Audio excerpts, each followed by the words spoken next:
Hello everyone, मेरे channel में आप सबका स्वागत है। मेरा नाम है मृणालिनी। चलिए देखते हैं आज यूनिवर्स आपको क्या मैसेज देना चाहते हैं।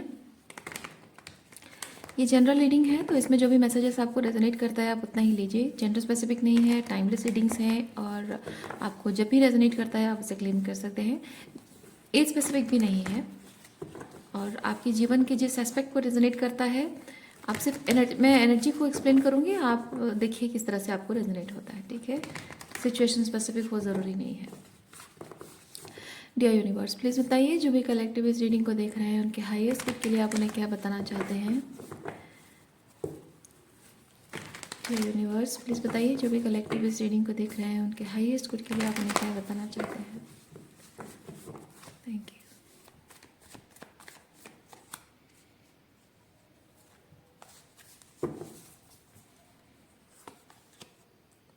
Lovers,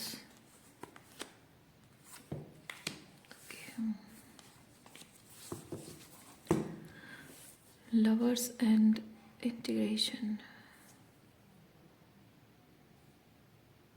emotional intimacy. आज की रीडिंग जो है वो इमोशनल इंटीमेसी के बारे में है।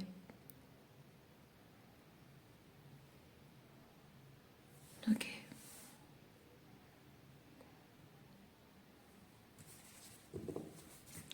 आपके ओवरऑल रिलेशनशिप में कितनी इमोशनल इंटीमेसी है और है भी या नहीं है, और अगर आप उस इमोशनल इंटीमेसी के बिना रिलेशनशिप को निभा रहे हो, कॉम्प्रोमाइज़ कर रहे हो, या फिर आप वो इमोशनल इंटीमेसी क्रेव भी कर रहे हो और उसके लिए स्टैंड भी ले रहे हो, लाइक उसे मैनिफेस्ट भी कर रहे हो, सो एक शिफ्ट ऑफ एनर्जी की ज़रूरत है। क्योंकि ये मेजर आर्काना कार्ड्स हैं, तो एनर्जी शिफ्ट होना, एक ट्रांसफॉर्मेशन होना बहुत ज़रूरी है इस एनर्जी को अपने लाइफ में एक्सपीरियंस करने के लिए। हो सकता है आप ऐसे किसी ट्रांसफॉर्मेशन से गुजर रहे हों।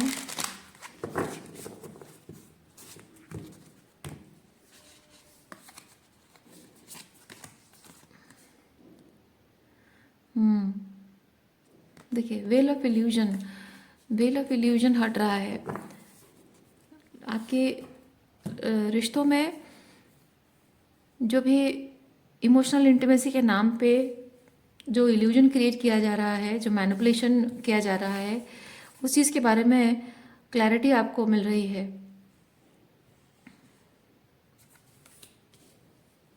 ओके,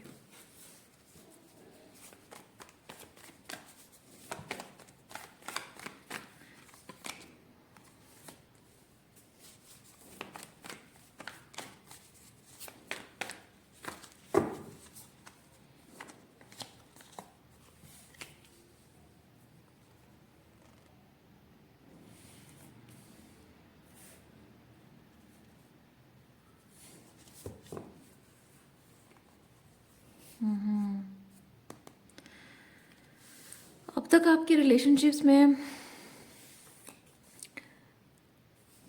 रेसिप्रोसिटी आपने कभी नहीं देखी है, और शायद आपको ये, जैसे मैंने कहा, मैनिपुलेशन, आपको मैनिपुलेट किया जा रहा है। आपको शायद ये विश्वास दिलाया जा रहा है कि कुछ कुछ रीजंस हैं जिसकी वजह से वो आपको रेसिप्रोकेट नहीं कर पाए, या फिर कुछ रीजंस हैं जिसकी वजह से वो आपको समझ नहीं पाए, या फिर आपके साथ रिलेशनशिप को नेक्स्ट लेवल पे ले नहीं जा पाए। कुछ एक्सक्यूजेस हैं। सो मतलब उनके उनके बातों से शायद ऐसा लग रहा हो कि आप जो भी उनके लिए कर रहे हो वो देख नहीं पाए, या इस रिलेशनशिप में आप क्या चाहते हो, आपका जो रोल है, आप क्या चाह रहे हो और क्या दे रहे हो, एफर्ट क्या दे रहे हो। मे बी इन लोगों का कहना या जताना ये हो सकता है कि that was not seen, that was not visible. Not seen मतलब तो ये होता है कि जानबूझकर नहीं देखा, लेकिन नॉट विजिबल मतलब वो देख नहीं पाए। मैं वो चीज़ फील कर रही हूँ, और शायद आपको भी ये चीज़ लगा हो, विश्वास आपने कर लिया हो, जबकि ये मैनिपुलेशन है, तो आपको यकीन आ भी गया हो उनकी बातों से कि हाँ, हो सकता है कि मेरे जो एफर्ट्स हैं वो देख नहीं पाए, और शायद मुझे कुछ एक्स्ट्रा एफर्ट लगाने की ज़रूरत है, थोड़ा पेशेंस रखने की ज़रूरत है, थोड़ा और मेहनत करने की ज़रूरत है, ताकि मेरा जो एफर्ट्स है वो दिखाई दे, ताकि वो रेसिप्रोकेट कर सके। तो जिन जिन लोगों से आप डील कर रहे हैं, शायद उनका कहना यही हो सकता है कि हमें आपके एफर्ट तो कहीं दिखे नहीं, दिखते तो हम ज़रूर रेसिप्रोकेट करते।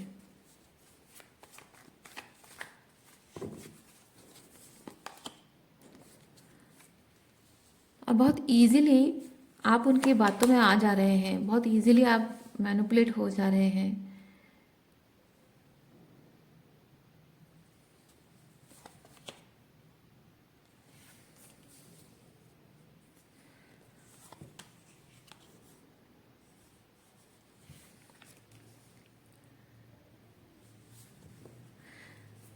देखिए, मैं यहाँ पे एक चीज़ फील कर रही हूँ, आपके जो एफर्ट्स हैं, आप जो एफर्ट्स लगाते हो, तो उसका कुछ ना कुछ रिजल्ट तो उनको मिलता होगा ना, है ना? जैसे कि अ, उनके उनके किसी की पढ़ाई का खर्चा आप उठा रहे हो, तो वो जो पैसे आप उनके लिए खर्च कर रहे हो, क्या वो दिखता नहीं है? या फिर आप किसी की जॉब में कोई प्रॉब्लम चल रही है, या पढ़ाई का प्रेशर है, उनका करियर बनाने में उनको कुछ कुछ करना है, और उसके लिए वो जो इस रिश्ते के प्रति उनकी जो जिम्मेदारी है वो नहीं कर पा रहे हैं, तो कुछ टाइम के लिए आप उनका रोल प्ले कर रहे हो, अपना काम भी कर रहे हो, उनका रोल प्ले कर रहे हो, ताकि वो अपनी पढ़ाई कर सकें, या अपने करियर पर थोड़ा एक्स्ट्रा ध्यान दे सकें, या अपनी हेल्थ पर ध्यान दे सकें। क्या वो एफर्ट्स जो आप लगा रहे हो, क्या वो दिख नहीं रहा है? दिख रहा है, इफेक्ट तो उनको महसूस तो हो रहा है ना, उसका रिजल्ट तो वो एक्सपीरियंस कर रहे हैं। लेकिन बावजूद उसके आपको ये कन्विंस करने की कोशिश की जा रही है कि आपके एफर्ट्स में कमी है, और ना ही सिर्फ कमी है, बल्कि आपको शायद ये भी एहसास दिलाया जा रहा है कि आपके एफर्ट्स पे जो कमी है उसकी वजह से आपका उनके साथ रिश्ता शायद टूट भी सकता है, ख़त्म हो सकता है हमेशा के लिए। और बहुत इजीली आप इस चीज़ को मान ले रहे हो। हम्म, क्योंकि आपका दिल बहुत बड़ा है, आपका दिल बहुत बड़ा है। आप दूसरों की तकलीफ को अपनी तकलीफ से ज़्यादा, मतलब ऐसा नहीं है कि आप अपनी तकलीफ को कम और उनकी तकलीफ को ज़्यादा मानते हैं, बल्कि ज़्यादा तवज्जो देते हैं, ज़्यादा इम्पोर्टेंस देते हैं आप। इसलिए नहीं क्योंकि वो इम्पोर्टेंट है, इसलिए अम, क्योंकि आप अपनी तकलीफ, मतलब होता है ना इंसान का, कि एक इंसान की जो टॉलरेंस पावर कितनी है वो मैटर नहीं करता है। मैं ऑनेस्टली कहूँ ये चीज़, मुझे यहाँ पे वूंड्स नज़र आ रहे हैं, ओके, वूंड्स नज़र आ रहे हैं, बाउंड्रीज की कमी है, फादर वूंड्स मुझे नज़र आ रहा है। वुंडेड इधर आपके फादर की वजह से आप इतने प्रेशर में ये सब कर रहे हो, क्योंकि यहाँ पे ये सप्रेशन कार्ड है। और दूसरा ये भी हो सकता है कि बाउंड्रीज की कमी की वजह से आपकी, मतलब आपकी जो वुंडेड मदर आर्किटाइप को अगर आप एक्सपीरियंस कर रहे हैं, या फिर इमोशनली अनअवेलेबल और may be judgmental father archetype को आप एक्सपीरियंस कर रहे हैं, अनप्रडिक्टेबल फादर फिगर को अगर आप, फादर आर्किटाइप को अगर आप एक्सपीरियंस कर रहे हैं, तो ऐसा होता है कि आप कि किसी भी सिचुएशन में इंड्योर करने की जो क्षमता है, वो इंसान के साइकोलॉजी पर डिपेंड करता है। उसके शरीर में उतनी इंड्योर करने की क्षमता भले ही ना हो, इमोशनल लेवल पे भले ही उसकी क्षमता उतनी ना हो, लेकिन जब उसने साइकोलॉजिकली ठान लिया है कि मुझे इंड्योर करना ही है, चाहे कितना भी हो जाए मुझे करना ही पड़ेगा, क्योंकि दिमागी तौर पे, साइकोलॉजिकल तौर पे सोचने का, डिसाइड करने का मतलब है कि उसके दिमाग में कुछ ना कुछ ऐसा है कि because of this and that reason मुझे करना ही पड़ेगा। अपने लिए एक कंडीशन उसने सेट कर रखा है कि ये करूँगा तो ये होगा, ये नहीं करूँगा तो ये होगा। उसकी वजह से क्या होता है कि इंसान इमोशनली या फिजिकली किसी डिफ़िकल्ट चैलेंजिंग टाइम सिचुएशन को इंड्योर नहीं कर पाता होता है, फिर भी वो करता है, अपने आप को खुद प्रेशराइज करता है, पुश करता है। तो वो प्रेशर आप महसूस करते हैं, और मैं वो चीज़ फील कर रही हूँ कि आप जो अपना दिल बड़ा रखते हो, वो आपके अंदर की एम्पैथी है। आप दूसरों की तकलीफ को समझते हो, इसीलिए आप समझते हो कि ये अगर मैं इस चीज़ से होकर गुजर रही होती तो मुझे कोई अगर हेल्प कर देता तो मुझे कैसा लगता। तो I will be that person for this person और दिस पीपल, कि उनके ऐसे समय में उनको इस तकलीफ से होकर ना गुजरना पड़े, उनको कोई सपोर्टिंग फिगर, कोई आपके रूप में कोई सपोर्टिंग फिगर मिले, ऐसा आपका मानना है। तो ये कोई बुरी बात नहीं है, लेकिन जहाँ ये सप्रेशन कार्ड है और ये टावर कार्ड है, मैं फील कर रही हूँ कि आप जैसे अंदर ही अंदर अ, खुद को आप प्रेशराइज कर रहे हो कि मुझे ये करना पड़ेगा, मैं कर नहीं सकती हूँ, या ये मेरे सहन सीमा के बाहर है, मेरे कर पाने की क्षमता के बाहर है, फिर भी मुझे करना पड़ेगा, मैं मजबूर हूँ,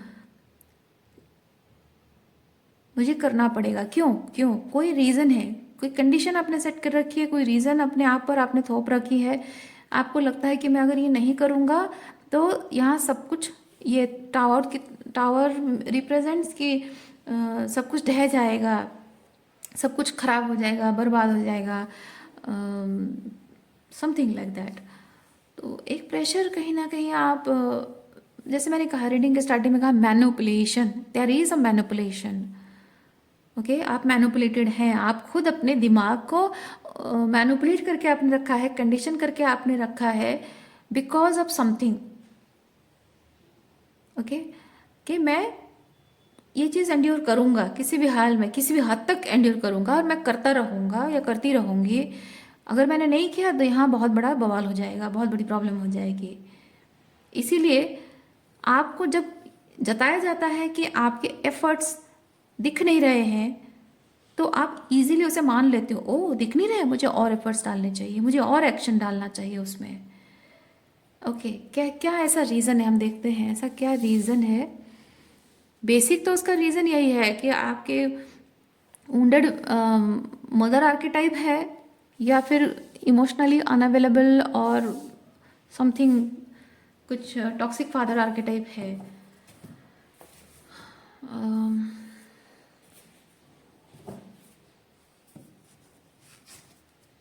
दूसरे टैरो कार्ड से हम देखते हैं।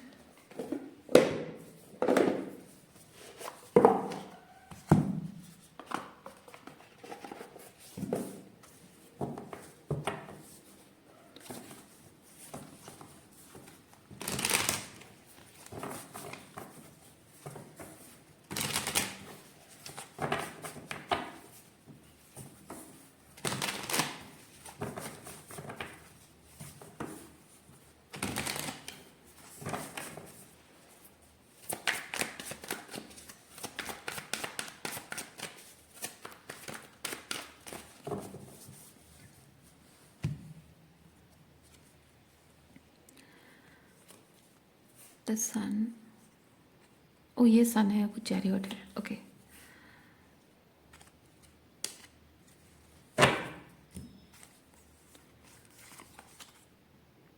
पेज ऑफ सॉर्ड्स,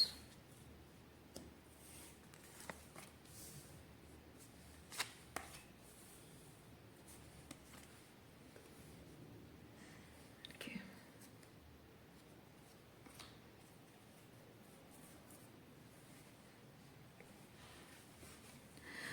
किस चीज़ का प्रेशर है आपके ऊपर? जैसे कि आप यहाँ पे देख पा रहे हैं, हमारे पास है sun card, ace of pentacle, ace of pentacle, six of swords and ace of pentacle के साथ मुझे ऐसी फीलिंग आ रही है कि आप बहुत ही क्रिएटिव पर्सन हैं, बहुत ही क्रिएटिव पर्सन हैं, लेकिन आपको अपनी क्रिएटिविटी अ, को लेकर कुछ करने का मौका नहीं मिलता है,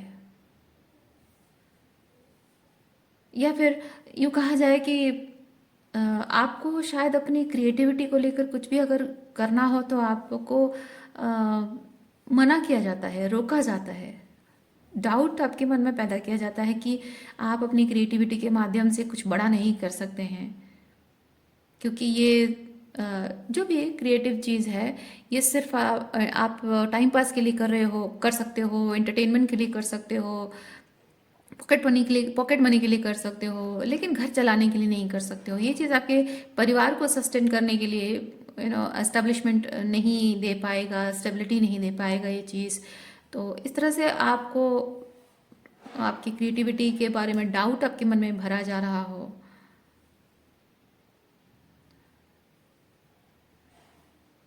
बहुत सारी चीज़ें हो सकती हैं क्रिएटिविटी इन एनी वे। आप स्पेसिफिक अपने कुछ क्रिएटिव टैलेंट्स के बारे में हो सकता है, अगर आप उसमें करियर एस्टेब्लिश करना चाह रहे हैं, या फिर हो सकता है कि अगर आप रिलेशनशिप के बारे में अगर ये रीडिंग देख रहे हैं तो हो सकता है कि आप अपनी पसंद से किसी से शादी करना चाहते हैं, और शायद आपके घर वालों का कहना ये होगा कि अपनी पसंद की लड़की के साथ सिर्फ टाइम स्पेंड किया जाता है, रोमांस किया जाता है, लेकिन घर संभालना वो नहीं हो पाता है, मतलब सीरियस मैटर्स हैंडल नहीं होता है। या फिर हो सकता है कि अगर आप एक हाउसवाइफ हैं, स्पेसिफिकली ऐसे हाउसवाइफ्स को प्रेशराइज किया जाता है कि नहीं तुम घर संभाल लो, बच्चे संभाल लो, ये सब काम जो तुम्हारी क्रिएटिविटी वगैरह है ये सब करने के लिए तुम्हारे पास टाइम नहीं रहेगा, तुम्हारे पास ऑलरेडी बहुत सारा काम का प्रेशर है, और ये करोगी तो तुम बच्चों का बिगड़ जाएगा, सब कुछ घर घर संसार बिगड़ जाएगा, और दो पैसे कमाने के चक्कर में, सोशलाइजेशन के चक्कर में तुम अपना घर बर्बाद कर दोगी, ये वो ना वो चीज़ है। या फिर आपके इन लॉज कह रहे होंगे कि ये बाहर जाकर काम करेगी या फिर कुछ सोशल उसके कम्युनिटी बढ़ेगी, पैसा कमाएगी और उस पर ध्यान रहेगा, तो पैसा कमाकर उसके जो कहते हैं ना जनरली कि औरत का मतलब एटीट्यूड बढ़ जाता है, एटीट्यूड बहुत आ जाता है उसके अंदर, औरत फिर उसके बाद किसी की सुनती नहीं है, इसलिए उसको पैसे कमाने मत दो, लोगों का ऐसा मानना होता है।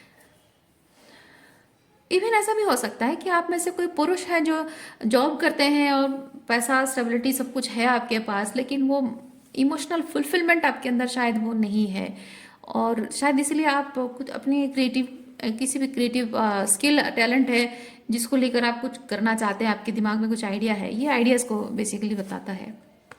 कुछ आइडियाज़ हैं, ideas are rising in your brain, और उसी पर आप कुछ करना चाह रहे हैं, और आप श्योर है, आपको पता है कि ये चीज़ आपको बहुत आगे तक लेके जाएगा, लेकिन प्रॉब्लम वही है कि आपके ऊपर प्रेशर बहुत सारा है। शायद आपके घर वाले प्रेशर डाल रहे हो कि हम बूढ़े माँ बाप को तुम ऐसे हालत में जॉब छोड़ दोगे फिर हमारा क्या होगा, या आपकी पत्नी आपको प्रेशराइज कर रही होंगी कि तुम ऐसे में जॉब छोड़ दोगे फिर हम घर घर कैसे संभालेंगे, या फिर आपको सोसाइटी का वास्ता देते होंगे कि लोग क्या कहेंगे, मैं अपने मैके में क्या जवाब दूंगी, लोगों को क्या कहूँगी, या आपके पेरेंट्स कहते होंगे कि सोसाइटी में हम क्या मुंह दिखाएंगे, क्या कहेंगे लोगों को, हमारे बेटे ने नौकरी छोड़ दी है, तो एट्सेट्रा एट्सेट्रा। ऐसे बहुत सारी सिचुएशंस हैं, एग्जांपल्स देने को तो बहुत कुछ है। तो एक आध एग्जांपल मैंने दिया जो कि आप अपनी खुशी को अपनी मर्जी बनाना चाहते हैं, लेकिन वो हो नहीं पा रहा है आपसे, ये प्रेशर की वजह से। मे बी इमोशनली, मतलब मदर इमोशनली आपको ये कर रही हूँ, प्रेशराइज कर रही हूँ, ब्लैकमेल कर रही हूँ, और या फिर फादर आपको क्रिटिसाइज, जज, ये सब चीज़ें फादर से आती है।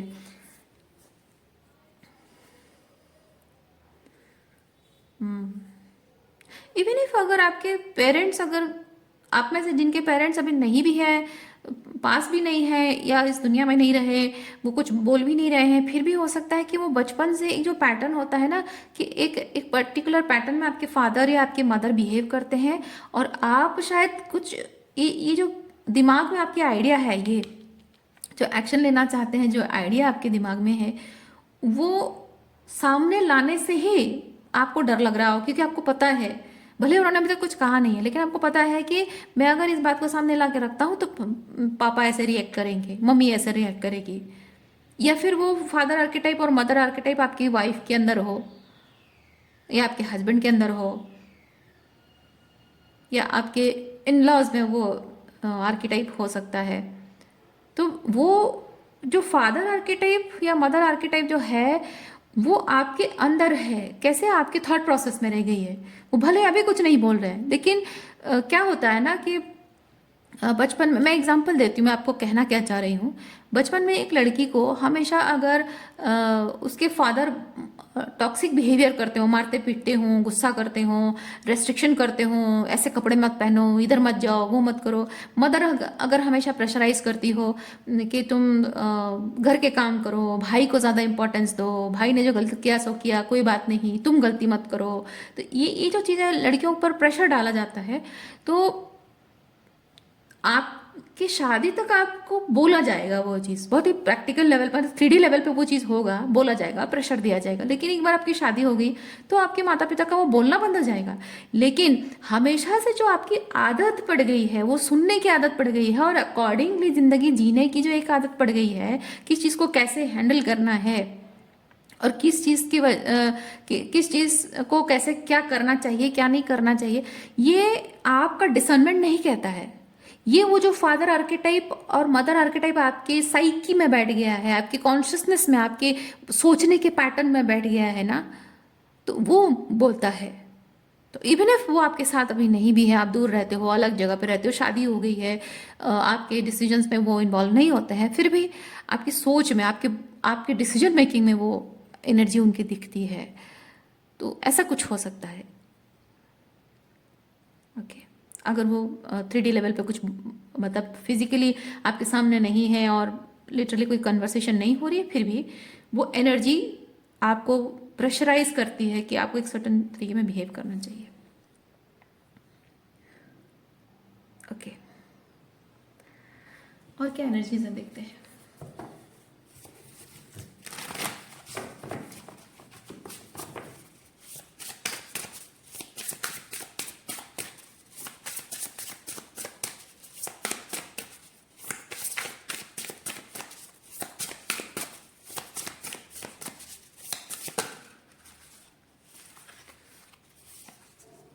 वांटेड, आप वांटेड हैं, यूनिवर्स के लिए वांटेड हैं, यूनिवर्स चाहता है। ओके, ये जो भी आपकी जो क्रिएटिव टैलेंट है, ये आपकी जो स्किल है, टैलेंट है, क्रिएटिविटी है, इस चीज़ को नर्चर करने का समय आ गया है, इस चीज़ को कुछ बड़ा रूप देने का समय आ चुका है। सो यूनिवर्स इज कॉलिंग यू। ये दूसरा कार्ड है, द यूनिवर्स वांट्स टू को क्रिएट विथ यू। अगेन वही चीज़ है, आप, क्योंकि ये जिस चीज़ पर आपको, आपके अंदर कोई टैलेंट या स्किल है ना, इस चीज़ को किस तरह से रिप्रेजेंट आप कर सकते हैं और इसका क्या आउटकम आप दे सकते हैं, वो सिर्फ आप ही कर सकते हैं। मैं नहीं कह रही हूँ कि किसी चीज़ पर कोई, जैसे कि कोई प्रोग्रामिंग स्किल, आपका कोई कोई लैंग्वेज है, उस पर आप काम करते तो किसी और को नहीं आता होगा, मैं ये नहीं कह रही हूँ। मैं कहना ये चाह रही हूँ कि वही, जैसे कि आप वही पाइथन यूज़ करते हो और आप प्रोग्रामिंग करते हो, वो कोई और कुछ और तरीके की प्रोग्रामिंग करता है, या फिर हो सकता है कि आप उसको यूज़ करके, कोई कोई जनरली उसको यूज़ करके कोई बहुत ही छोटे लिमिटेड सोच तक कुछ इमेजिन कर पा रहा है, आप उससे कई गुना ज़्यादा बहुत बड़ा इमेजिन कर पा रहे हो। तो वो मैं बोलूँ, वो डिफरेंस वही चीज़ है, वही वही प्रोग्रामिंग लैंग्वेज सीखा है, लेकिन आपके सोचने का दायरा और किसी और के सोचने का दायरे में फ़र्क होता है। ओके, वही यूनिकनेस है आपकी। तो वैसे ही मैंने प्रोग्रामिंग लैंग्वेज के बारे में बताया, आपका बहुत और डिफरेंट डिफरेंट चीज़ें हो सकती हैं। सो ये वो चीज़ बताता है कि आप किसी भी एक क्षेत्र में कुछ खास कर पाने की क्षमता रखते हैं, और जिस तरीके से आपको आप यूनिवर्स को कुछ दे सकते हैं, वो आप ही कर सकते हैं, वो यूनिकनेस आपकी ही है, और वही यूनिवर्स को आपसे चाहिए। सो एक तरह से जैसे कि आप उस काम के लिए अपॉइंट करने के लिए परफेक्ट कैंडिडेट है। ये क्या है, ये देखते हैं। You contain the entire universe encoded with in you. Exactly वही मैसेज है जो आपको आपसे यूनिवर्स लेना चाहता है। एग्जैक्टली मतलब जो चीज़ इस वक्त यूनिवर्स चाहता है, एक पर्टिकुलर टाइप का चीज़, वो आप दे सकते हैं।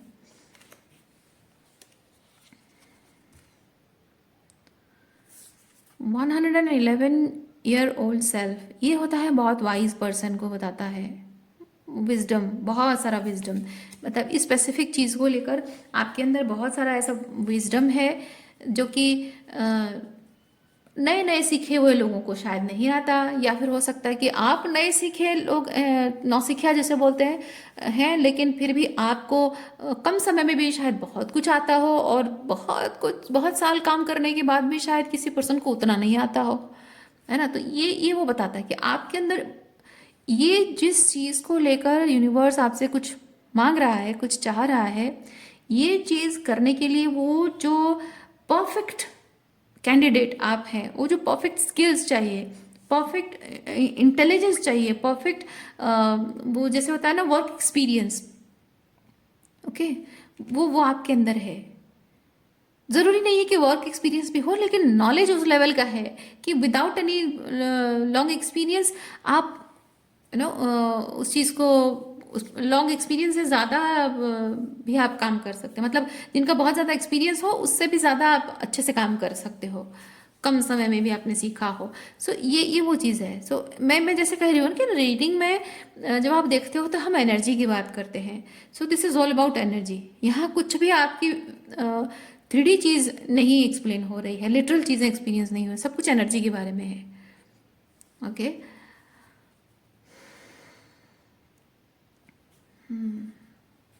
और क्या एनर्जी है देखते हैं।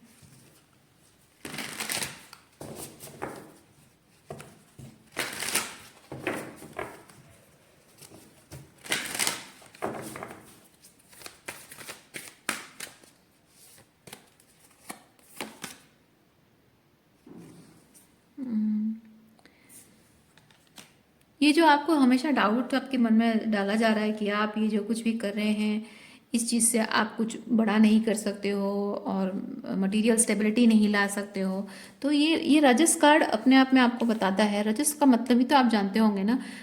रजस का मतलब ये है कि आप बहुत ही ठाट बाट की ज़िंदगी जो है ना, ठाट बाट की ज़िंदगी जीना, उसको हम रजस एनर्जी कहते हैं। भौतिक सुखों को एंजॉय करना। तो ये कार्ड वही चीज़ आपको बताता है, मटेरियल अबंडेंस। आपके जीवन में आप अबंडेंट अमाउंट में, मतलब भरपूर सब कुछ आप अपने जीवन में बेसिकली वो सब कुछ मतलब नॉट बेयर मिनिमम, बल्कि आप जो कुछ भी अपने जीवन में एस्टेब्लिश करना चाहते हैं मटेरियली, वो सब कुछ आप कर सकते हैं। ये क्रिएटिविटी, ये जो टैलेंट आपका है, ये आपको उस स्तर पर अबंडेंस दिलाने की क्षमता रखता है। Then we have Shiva, moving past the limitation of 3D। मैंने कहा ना, going doing in a work involving to new, yes. Material limitations आपको यहाँ पे दिखाई जाएंगे। मटेरियल लिमिटेशन, देखिए मैं आपको एक चीज़ बताती हूँ। ये जो कार्ड है, शिवा जो कार्ड है, ये आपको ये चीज़ बताता है कि हमेशा आप अपने जीवन को लेकर कैसा देखते हो, एक लिमिटेड पर्सपेक्टिव दिया जाता है। लोग अपने जीवन के अनुभव के हिसाब से एक दायरा बना देते हैं, एक स्टैंडर्ड डिफाइन कर देते हैं, एक डेफिनेशन बना लेते हैं चीज़ों की। ये कार्ड आपको बोलता है कि ये सब जो दायरे बनाए गए हैं, ये जो स्टैंडर्ड बनाया गया है, वो सिर्फ लोग अपने एक्सपीरियंस के बेसिस पर करते हैं। आपके एक्सपीरियंसेस अगर उससे बियॉन्ड होंगे, आप एक अलग डेफिनेशन बनाएंगे, है ना, उसका दायरा आप एक्सपैंड करेंगे। तो वही चीज़ है, जब जब दूसरे जिन लोगों ने ये दायरे बनाए हैं, डेफिनेशन बनाया है, इन लोगों ने भी अपने जीवन में कभी ना कभी किसी ना किसी चीज़ को लेकर एक्सपेरिमेंट तो किया होगा ना। बिना एक्सपेरिमेंट के कभी कोई चीज़ नहीं होता है। तो वो एक्सपेरिमेंट कैसे होता है? On the basis of leap of faith, है ना। लीप ऑफ फेथ लेकर ही वो एक्सपेरिमेंट किया जाता है, क्योंकि एक्सपेरिमेंट मतलब ही है कि फर्स्ट टाइम कुछ किया जा रहा है, पहले नहीं था। वो एक्सपेरिमेंट किया जा रहा है जानने के लिए कि ये चीज़ हमारे समाज में, हमारे हेल्थ रिलेटेड हो या फिर किसी और चीज़ रिलेटेड हो, हमारे समाज में कुछ अच्छा करने के लिए या कुछ भी किसी भी तरह से काम आने के लिए है या नहीं है, उसके लिए एक एक्सपेरिमेंट किया जाता है। इसका मतलब है पहले से उस चीज़ को यूज़ नहीं किया गया है ना। तो जब लोग पहले, जिन लोगों ने आपके लिए सीमित दायरे बना दिए हैं, उन लोगों ने खुद ही ये जो जिस स्टैंडर्ड को वो मेंटेन करने के लिए कह रहे हैं, उसी स्टैंडर्ड में आने के लिए उन्होंने भी कोई एक्सपेरिमेंट किया है, उन्होंने भी अपने लिमिटेशंस क्रॉस किए हैं, उन्होंने भी कोई लीप ऑफ फेथ लिया है। और ये जो स्टैंडर्ड्स है उससे पहले शायद और भी लो स्टैंडर्ड की चीज़ें थी, और एक्सपेरिमेंट सक्सेसफुल होने की वजह से एक लेवल ऑफ स्टैंडर्ड वो मेंटेन करने के लिए आपको कह रहे हैं। तो मेरा कहना है कि यूनिवर्स, ये कार्ड आपको कह रहा है कि जैसे एक पास्ट के एक स्टैंडर्ड लेवल से अब के एक स्टैंडर्ड लेवल पे एक चीज़ें आई हैं, तो आप अपने खुद के लीप ऑफ फेथ से, एक्सपेरिमेंट से उसके स्टैंडर्ड को आप राइज अप कर सकते हैं, उसका हॉराइजन को एक्सपैंड कर सकते हैं, है ना। तो वो काम करने की रिस्पॉन्सिबिलिटी यूनिवर्स आपको दे रहा है, क्योंकि आप उसके लिए पोटेंशियल कैंडिडेट हैं। वही चीज़ है, ये शिवा कार्ड आपको वही चीज़ बताता है। सो समाज में किसी भी चीज़ को लेकर कोई भी दायरा अगर आपको बाउंड्री लिमिटेशन दी जा रही है, तो उसे आपको इस वक्त तोड़ना है, क्योंकि वो जो लिमिटेशन बनाई गई है वो भी किसी ने पुरानी लिमिटेशन को तोड़कर बनाया है। ठीक है, वो किसी को लिमिट करने के लिए नहीं होता है, किसी को कंट्रोल करने के लिए नहीं होता है, बल्कि उसके लिमिट को अगर आप ब्रेक करते हो तो आप उसके दायरे को एक्सपैंड करके सोसाइटी को कुछ और बेहतर करने का मौका देते हो, होराइजन एक्सपैंड करते हो आप लोगों के लिए। तो इतनी बड़ी जिम्मेदारी यूनिवर्स अगर आपको दे रहा है, तो डेफिनेटली आप में वो बात है, वो पावर है आपके अंदर, वो को क्रिएशन की पावर है आपके अंदर। ये है ना। सो आज के लिए इतना ही है। उम्मीद करती हूँ इस रीडिंग से आपको कुछ क्लैरिटी मिली हो। मैं आपको नेक्स्ट रीडिंग में मिलती हूँ। अपना ख्याल रखिए, खुश रहिए, बाय।